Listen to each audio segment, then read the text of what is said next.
Magandang araw mga ka-speaker. Magpapalit ngayon ako ng voice coil ng Crown CY300. Yan. So guys, basic lang to. Marami nang nakakaalam nito. Para sa mga hindi nga po pala nakakaalam, ito, gagawa po ako ng video. Yan po yung replacement niya. So, tanggalin nyo lang po yung apat na screw o Allen wrench dyan.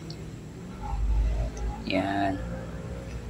Bali, apat yan guys ha. Natanggal ko na nga pala yung dalawa niyan para hindi na tumagal yung video. Pag natanggal nyo na yung mga ano niyan, mga screw niyan, iangat nyo lang yan, yung pinakatakip niya. Tanggalin yung dating voice coil, ayan, sunog na siya.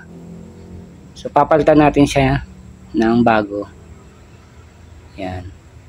Tapos bago nyo ilagay yung ano, ipapalit na voice coil, kumuha muna kayo ng ano, masking tape. Tapos gumamit kayo ng Mountain Dew na plastic. Yan, ilagay niyo yung masking tape para pandinis sa loob ng butas niyan. Yung pinakapasukan ng voice coil. Yan. Ganyan, no. Linisin nyo lang kasi minsan marumi.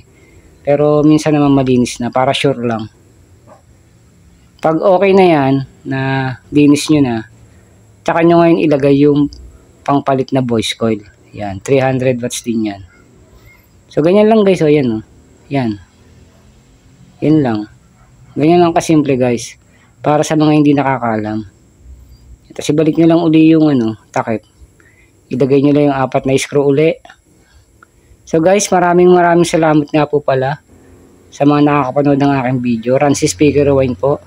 Pag nakabit ko na yan guys, yung screw na yan, testing ko na lang. So basic lang guys. Kaya sa mga nag-ano dyan, nagsa-sound system or mahilig sa sounds, ganyan lang po.